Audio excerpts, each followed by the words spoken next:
রাজধানীর গুলশান থেকে সীসা বার সহ বিভিন্ন অবৈধ কাজে জড়িত থাকার অভিযোগে আটক হয়েছেন সেলিম প্রধান, যিনি এর আগেও ক্যাসিনো কাণ্ডে গ্রেফতার হয়েছিলেন একাধিকবার। দিবাগত ভোর রাতে সেলিম প্রধানের মালিকানাধীন বারে অভিযান চালিয়ে তাদেরকে গ্রেফতার করা হয়। গুলশান জোনের অতিরিক্ত পুলিশ উপকমিশনার বিষয়টি নিশ্চিত করেছেন। তিনি জানান, শুক্রবার দিবাগত রাত 4টার দিকে 2.7 কেজি সীসা, 7টি স্ট্যান্ড এবং অন্যান্য সরঞ্জাম সহ 9 জনকে আটক করা হয়। আটকদের মধ্যে সেলিম প্রধানও রয়েছেন।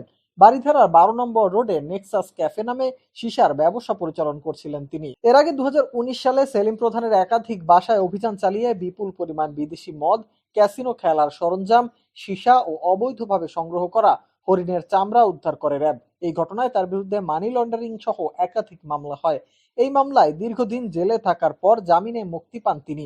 তবে জামিনে মুক্ত হয়ে তিনি আবারও সেই আগের অপরাধে জড়িয়ে পড়েন। থানা পুলিশ সূত্রে জানা গেছে, সেলিম প্রধানের বিরুদ্ধে বেশ কয়েকটি মামলা আদালতে চলমান রয়েছে। এর মধ্যে রয়েছে ঢাকার বিভাগীয় বিশেষ জজ আদালতে 2023 সালে দায়ের হওয়া দুর্নীতির মামলা, ঢাকার যুগ্ম মহানগর দায়রা আদালতে মাদক মামলা, ঢাকার তৃতীয় অতিরিক্ত দায়রা ও বিশেষ ট্রাইব্যুনাল আদালতে মানি লন্ডারিং মামলা।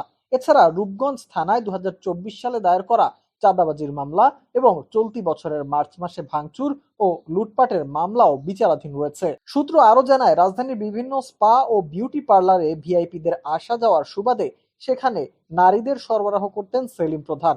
এসব নারী ভিআইপিদের বিনোদনের ব্যবস্থাও করতেন তিনি। এছাড়া সিলেটে অবৈধভাবে পাথর উত্তোলন ও ভারতীয় গরু চোরাচালানের সঙ্গেও তার সম্পৃক্ততার অভিযোগ পাওয়া গেছে।